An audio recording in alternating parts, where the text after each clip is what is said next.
get scared now. They may take our lives, but they'll never take our freedom!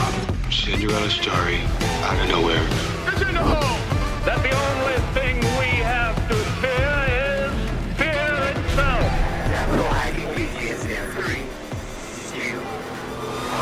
Welcome back to Capital Hacking. This is John Edwin.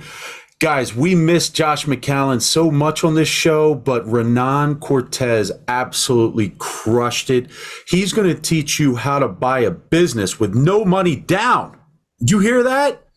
He bought a business. He actually left his W-2 8 months ago and purchased a business, $8 million assets under management. It's called Restore Pro USA, based out of New Jersey and Eastern Pennsylvania. It brings in over $2 million cash flow a year.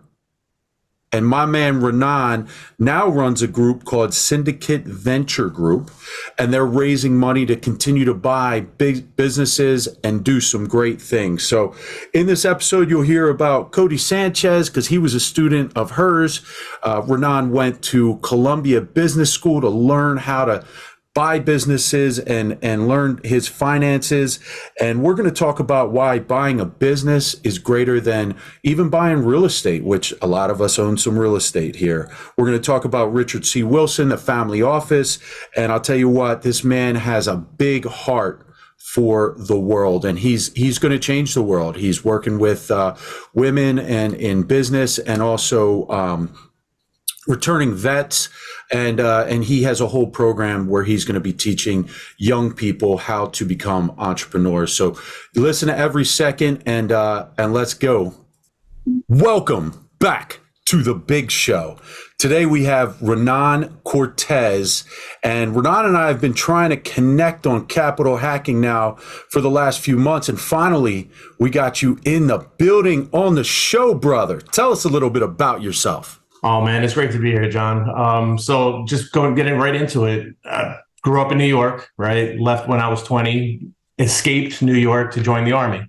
I was a combat medic for several years. I did 12 years active. And during my military career, I ended up being a cardiology specialist. Got out, became a medical device rep, Fortune 100 companies like Medtronic and Abbott. Did that for 15 years. Had great success, and there was a little thing that just wasn't, there was like a little pebble in my shoe that just I couldn't figure out. And it was the whole giving back to the community and how to give back to the community that I came from. And so I came up with this, a lot of business ideas, right? And it led me to this point right here where right now I started a private equity firm. I'm buying small businesses, service-based businesses. And we could talk about that throughout the next 30 minutes, man. But that's it in a nutshell.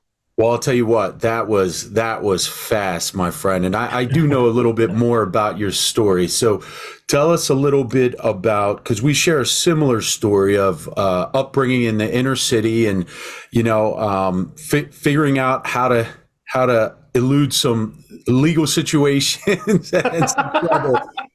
And somehow, by God's grace, ended up both doing very well in life, thank God. So give us a little story about New York. I think you had maybe an uncle or someone in your family that really made an impact. And then take us a little bit through your sales experience, because I know you're crushing that as well.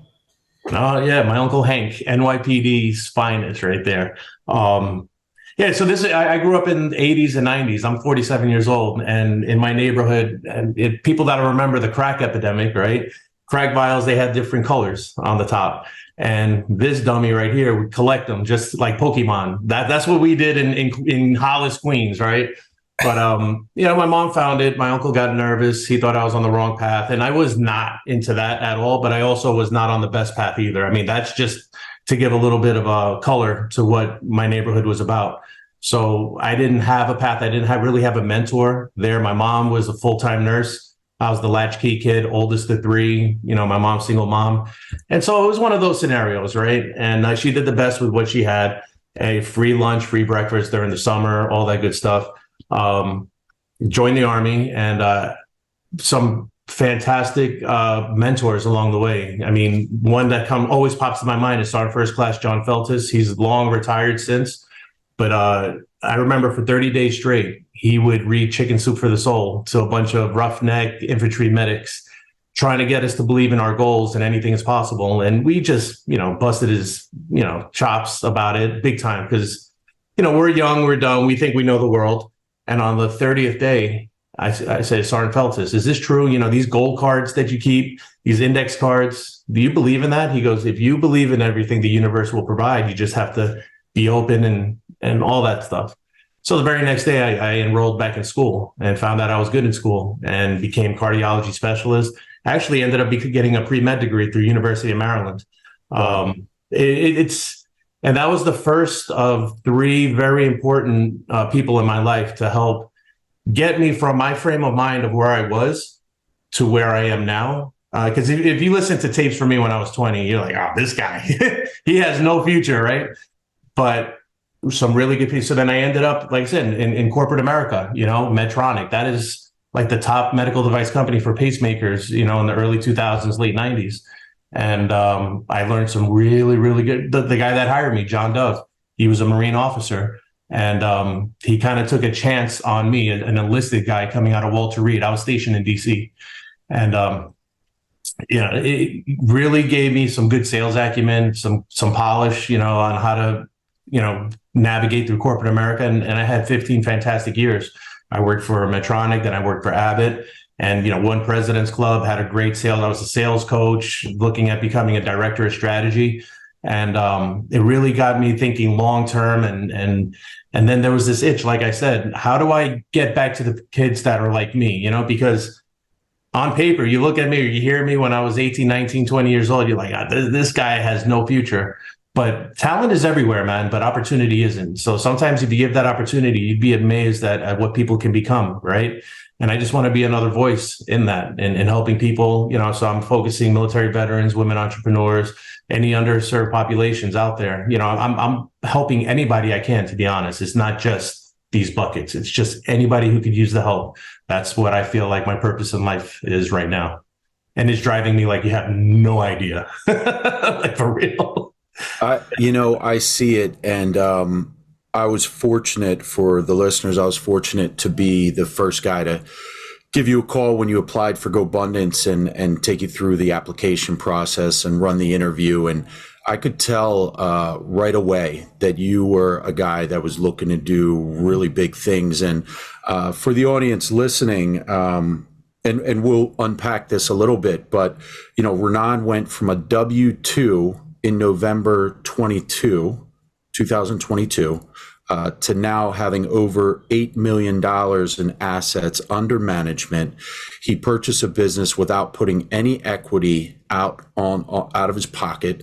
And we're going to get into how you did that, because I know Cody Sanchez told you're like the poster boy for Cody Sanchez, who's an absolute savage in this space of purchasing businesses. But I remember you and your wife came over our house and you sat down with my oldest Luke, who was selling Cutco last summer, and you bought a big set, and I grilled up steaks for everybody. But then you didn't stop there.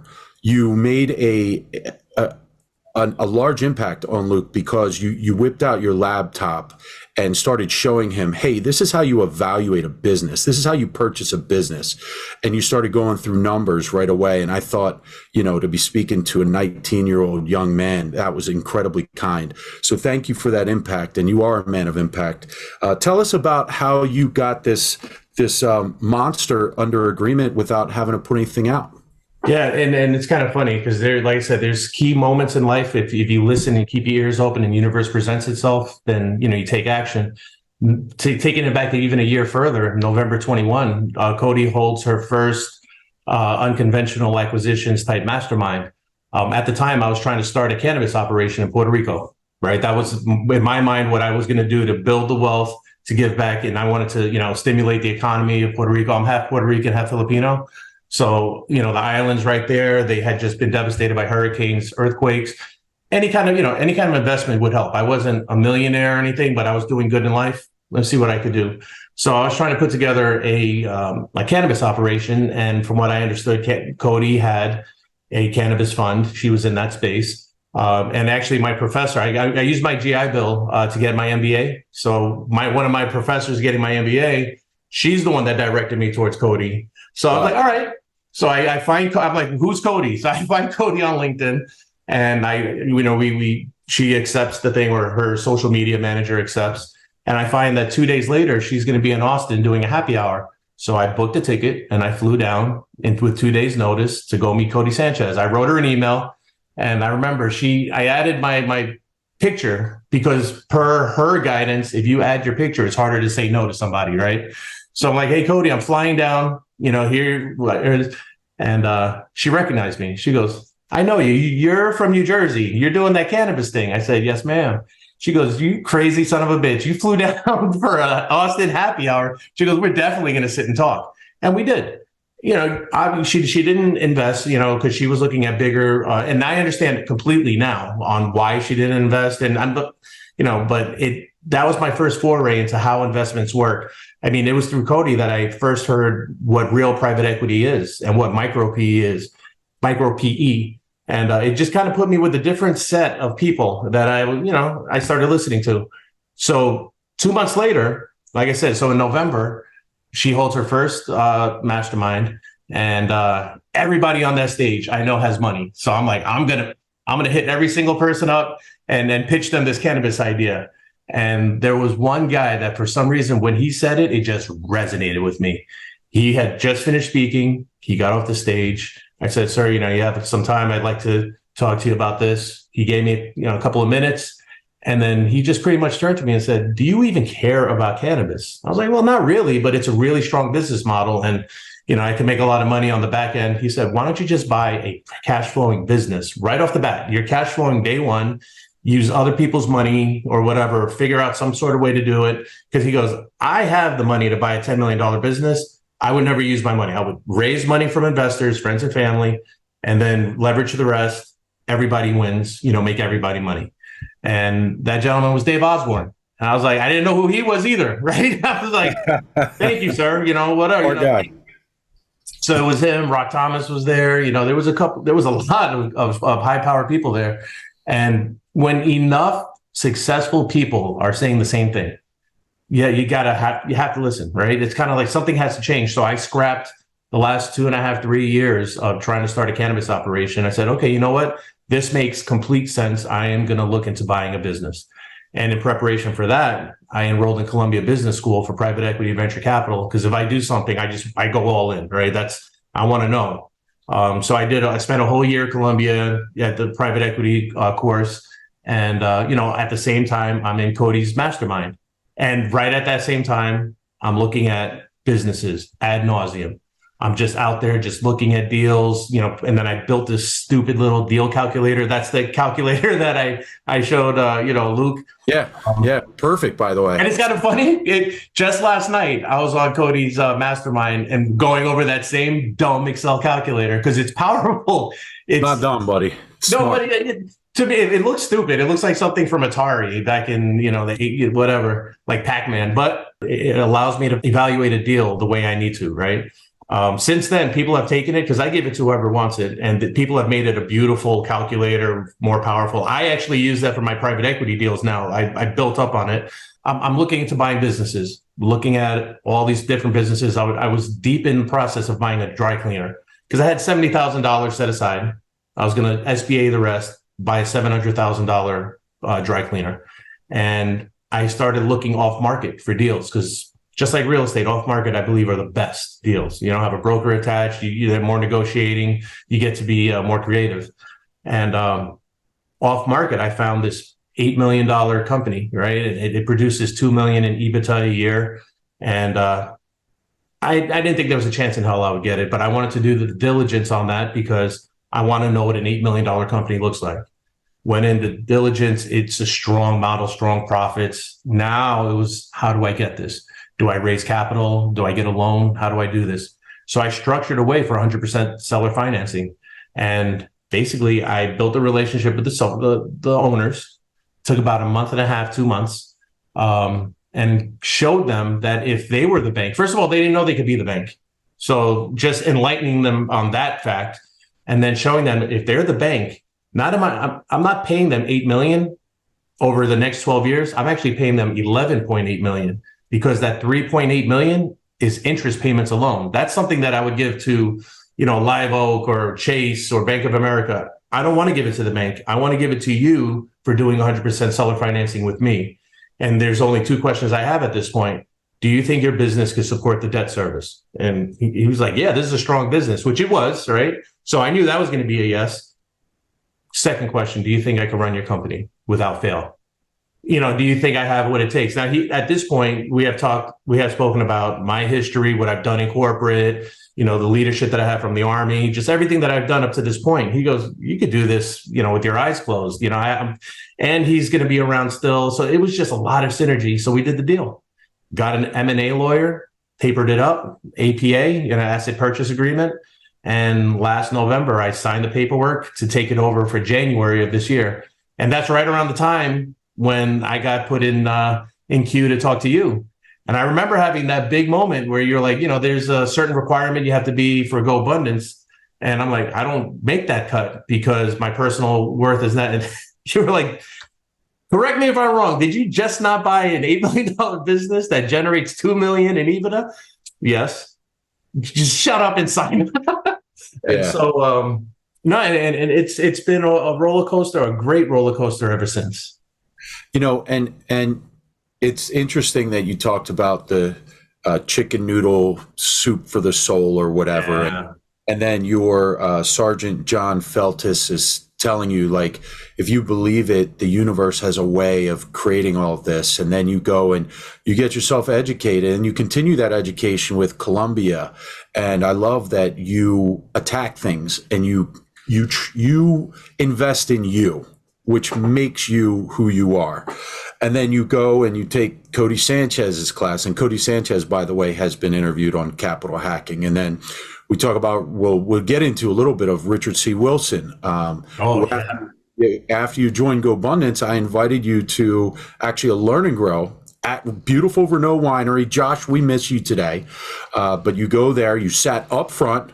I was in the back talking to Richard C. Wilson. Then you come to the back and you were talking to Richard C. Wilson. I think you guys have built a great relationship. And so it's interesting, the people that you start coming in touch with, especially successful people, they want to help other people become more successful. You find that true? Oh, 100%. I couldn't be more of a believer. I mean, I always knew that it was, be in the room, be part of the conversation. You're never going to meet people sitting on your couch. This last year has been kind of like the poster child for that 100%, because it was very similar. I spoke to you on a Wednesday and you said, I had just signed up for Go Abundance. You said, what are you doing this weekend? Like, I don't know what's going on. Like, a bunch of Go Bros were meeting down at Renault Winery. It would be good for you to meet some of the guys. All right, I'm there, right? That's it. Yeah. I had no idea Richard C. Wilson was going to be there. I didn't know what the agenda was. All I know is that John Edwin said, come and meet your brothers. So I was like, all right. And I met some fantastic people there. That started the conversation with Richard C. Wilson, which then became, I'm part of Family Office Club now. He's put me in a great position to meet other high net worth individuals, family offices. Right there in Brooklyn, he had a booth for me. His team had a booth for me right next to Joe Williams, co-founder of Keller Williams. Wow. So I'm talking to him, his back office, Harry Dublinsky. Him and I are talking. Turns out me and Harry grew up 3 blocks from each other in Queens. Wow. And so I'm like, Harry, you grew up in Cunningham Heights. He goes, I survived Cunningham Heights. He goes, and I know where you came from too, buddy. So right now we're talking, and he's going to be the back office for Syndicate Venture Group, my private equity fund. So we're sharing the same resources as Joe Williams, and all, it's just all these levels of connection right now, yeah. Well, I also want to say, and I wrote this down while you were talking, is that successful people take immediate, massive action. right? Immediate massive action. And that's what I see. That's one of the common threads that I see in highly successful people. Can you take, so you bought this business for 8 million last November. What was it cash flowing? What have you scaled it to? What's its value today? And then we're going to transition into what your current, because I know you got a lot in your pipeline. So you have all these things in the horizon, and it's really fun to watch. So, you know, and by the way, guys, you're listening to this. It's been like, what, 8 months since you left your massive immediate action. Yes. Yeah. I mean, so I took down this business and I did it without any money, which is a unicorn deal. Like, you know, it's hard to repeat, you know, but I'm trying. And I figured if I had capital, and once again, David Osborne's words, you know, rang in my head.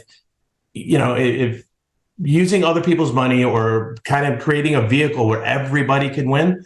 So that's when I structured this private equity fund, right? If I had capital, I could pretty much build this portfolio. So what I'm doing now is I'm building a national portfolio of service-based businesses, specifically water restoration companies. That's what Restore Pro USA is. That's the first asset that I bought. It's a water restoration company. Bought it for 8 million. It was cash flowing 2 million. And, you know, we're making it more efficient. We've added technology, policies, procedures. We've put the right people in the right seats. It's all the things that you learn in Traction or, whatever EOS kind of system that you use. It's all, and it's kind of funny. It's almost second nature to me because this is what I learned in Fortune 500 companies, right? They were doing that automatically, but coming from where I'm coming from now, you have to be more intentional with what you're doing. And that's another reason I love these companies. I find that you take them and there's a lot of room for growth. So we put technology, we're putting processes in place that the bigger dogs do. And right now, I bought it at a 4x multiple. I'm confident I could sell it for a 6. It's called multiple arbitrage. You know, you pretty it up or you make it better. It's kind of like flipping a house. I could sell it for a 6 or 7x multiple and make a couple million right off the bat right now. But that's not what I'm doing. I'm holding into perpetuity. I'm building a portfolio and I'm doing a massive roll up. The magic number for us is 100 million in EBITDA across the portfolio. And that equates to a $1.5 billion exit in about 5 or 6 years. And that could be IPO. It could be selling to KKR, Carlyle, Blackstone, you know, one of the big PE firms out there. I presented that in Colombia and a lot of the other GPs. They were like, yeah, that's basically Warren Buffett model. You know, you're building a baby Berkshire Hathaway. So there's a lot of people that, you know, I mean, Richard C. Wilson himself gives the thumbs up on it. That's why he has put me in position to get this capital, because he's like, you're going to be successful no matter what, man. This is a rock star fund that you've got going on. Phil Caprone, he's the one that put me in touch with the SEC lawyer, right? And I did a Reg D 506C, raising 100 million. And I'm working on the first 10 million right now to buy more businesses. I have 6 strong businesses in the pipeline right now. I'm on a plane tomorrow to California to look at 2 of them. There's one in Orlando, 2 in Pennsylvania, 1 in Louisiana. If you don't mind, could you share the types of business? I know you said service-based, right? Yes. And I think Cody Sanchez is pretty big on, like, you know, kind of tired, boring, nothing sexy. But so what are these 6 different businesses you're currently looking at? Well, they're all very similar. What are, like, the purchase prices of these?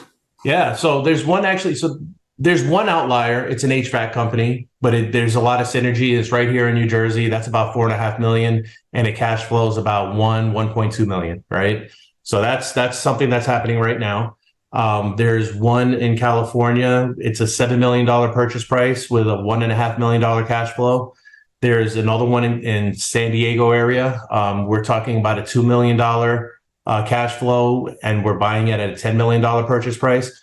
So there's no hard and fast rules for valuation, because people are going to hear, oh, 2 million equates to a multiple of 5. That's not necessarily the case. There's a lot of things that you have to look into, like, you know, what's the management structure, just what's the competitive advantage that this particular asset has. So there's a lot of things you look at. There's one I just had a meeting with yesterday, probably in your backyard, out in it's past Malvern. It was Downingtown. It was like Downingtown area, right? Yep. There's a big company out there, and we're looking at buying that for $7 million. But there's we could talk about this offline. I mean, I'm excited about this one. This one is going to blow up. I mean, in a big way, but yeah. And so there's that. These are the kinds of companies. Go ahead. I'm sorry. That's okay. By the way, I love your energy. Let's say we have a listener, right? And I buy real estate. My wife and I, we buy real estate. We've been doing that a long time. So here comes the questions. Number one, why would you suggest to buy a business over buying an investment property, right? And then number two, walk us through the process of, let's say one of the listeners, I'm sure multiple listeners now want to buy businesses because it sounds amazing, but walk us through that process. Like, you're just starting out. What's your recommendations? Absolutely. So to answer the first question on real estate versus business, for me, I think if I started in my 20s or 30s, I mean, I'm 47 now, right? Real estate is definitely a strong model for creating wealth. Absolutely. No, hands down. I'm 47. I feel like my time is kind of running short. So I'm trying to figure how to get the biggest, most exponential bang for my buck. And that's always going to be a business. There's a cardiologist I used to work with. He actually just sent this to me, I don't know, a week ago. It was a little clip. And it says, millionaires have been made through real estate, right? Multiple millionaires. Every billionaire has come from private equity.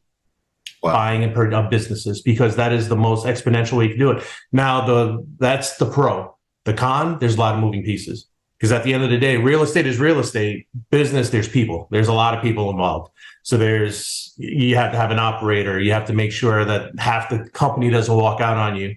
It's a business, right? But it generates money, better than real estate. If you combine them both, that's the holy grail, because then you get to cost seg and everything else, So that's where I have evolved, where I was just business, but talking to gentlemen like you, there's a strong play for real estate if I could kind of combine both.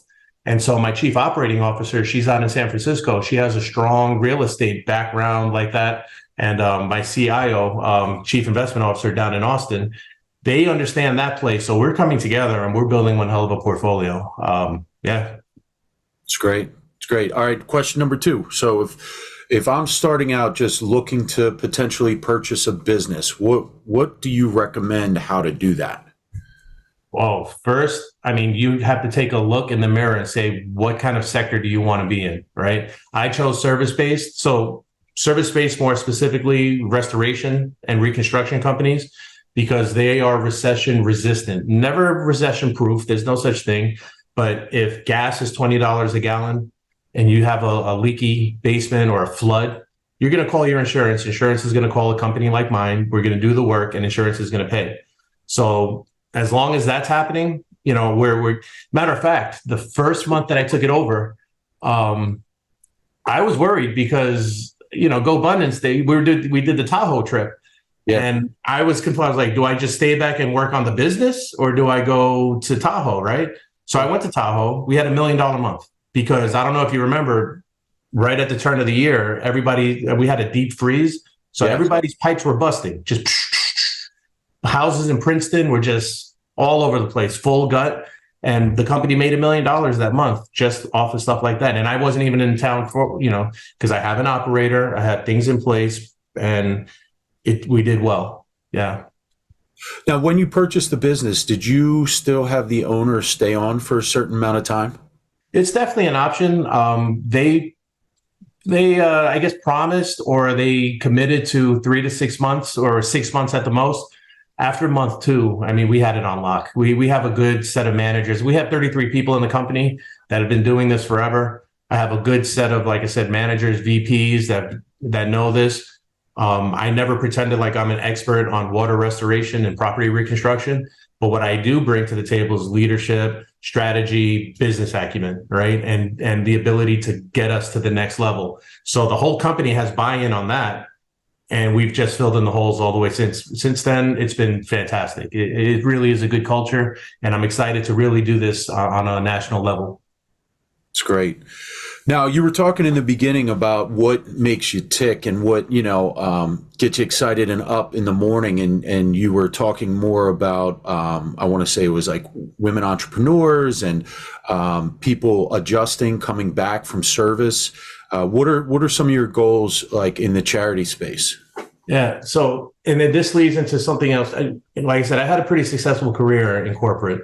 And so I remember I was on President's Club. We're in Cabo. These rooms were like $2,000 a night. We're there for 4 nights. Everybody's whooping and hollering. We did it. We won President's Club. This is the top. I got depressed. I didn't like it. I felt like it wasn't enough. I went from an army weight of 210 to 300 pounds. Wow. High blood pressure, diabetes. I had to buy bigger clothes just to go on that trip because I didn't have good summer clothes to go to this thing, right? So I wasn't happy. And I had to reflect on why I wasn't happy and what was it about it, right? And so that's what made me want to do the cannabis thing for Puerto Rico. So I look at myself and I say, how could I help somebody like where I came from, right? So military veterans for sure, because these guys coming out sometimes don't have a direction on what they want to do, or, but I know for a fact that we have extreme work ethic, a good sense of discipline. And so, that's something that I want to support.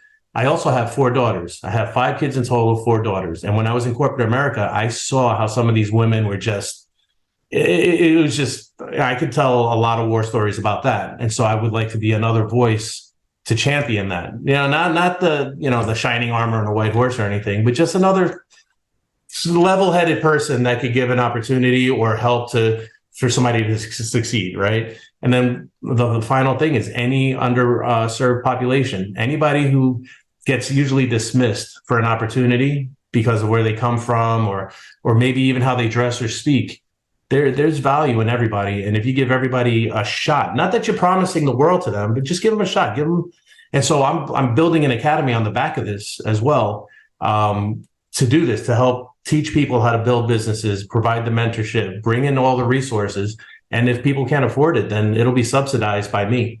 That's my mission, right? Because I love Cody, I love all these masterminds, but some of these are cost prohibitive because, if you don't have the whatever it costs to get in there. So I just want to be the, let's say 30-40% of the people in the academy come in free. They get the same value as everybody else. And then, so here's the self-serving part, right? I find, let's say there's somebody in there that I find could run a multi-million-dollar company. I have coaches, we're assessing them, we're doing a disc assessment, we're doing all that. They have enough money saved up for, let's say, a $250,000 business, power washing or whatever, right? A dry cleaner, laundromat. But they go through the course and we say, hey, look, you have the ability to run a multi-million-dollar company. Would you be interested in doing that? That's where I'll take some private equity money. We'll go in, I'll put the equity down. They operate the business and I'll provide the mentorship all the way. So I'm protecting the investment as well. They changed their life because now they're making like $1.5 million a year versus the 60,000 they would have gotten from a laundromat. And now they're empowered to buy another company, right? And at the end of 5 or 6 years, if it falls in line with my investment thesis, it gets part of the roll up. So there's a lot of synergy. I'm not trying to, it's not trying to be predatory on anything. I'm not just trying to build a factory. Everybody wins in these kinds of deals. And that's how I like to structure everything. Everybody wins or the deal doesn't get done. That's just it. That's just a small thing. Yeah, that's how I'm trying to give back by giving that kind of opportunity, I'll tell you that I love the vision. By the way, I want to connect you. If you haven't connected with Jeremy Locke yet, I would recommend that because he has a Heal the Heroes program, and we interviewed him. He owns a company called Aerial Recovery, and that helps fight human trafficking throughout the world. Like I want to go through their training. I met somebody else that we were at Clayman's house, and I met somebody that had just went through that training. I missed. That was PJ. Yes. Yeah. Yes. So yeah, I had a meeting with Jeremy a couple months ago, and we did a whole Philly tactical shooting and hand-to-hand combat stuff, and all the everything went to charity. And I sent, my son, both my sons and my son's friend, and I wasn't around that weekend, but I told him I want to do a 4-day weekend in Nashville to go through their training. And so I'll let you know when my wife and I are going to do that because they have an amazing charity that I think you should connect with him about, that Heal the Heroes program. So exciting. Renan, thank you so much for being on. You've absolutely crushed it. You've brought so much wisdom and so much value to this show. Where can people find you? So website is svgpe.com, Syndicate Venture Group PE.com. My email is renan@svgpe.com. We're looking for, we're in capital raise mode right now, officially. If there's anything that anybody sees that there could be synergy on, I'd love to talk. I'm a big proponent of that. I take Zoom calls all the time, and I'll just sit down and have a conversation about buying businesses, if you're interested. So yeah, that's how you get at me. And by the way, guys, he means it. Like make a difference. Like, I was surprised how he whipped out his laptop so quickly and started sharing with my kids how to buy a business. So amazing time, brother. Thank you so much. Thank you, sir.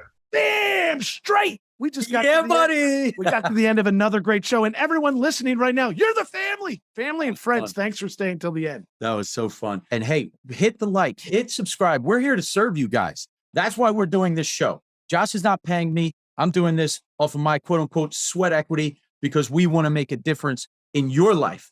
And then that ripple effect will continue to touch the world. Hey, amen, brother. Please check us out on capitalhacking.com, all the social media threads. And yes, I know you've probably already sent this episode to one of your best friends. Thank you. We love you. Just go right into your iPhone, hit the plus symbol. We'll talk to you later. See you next week. Share.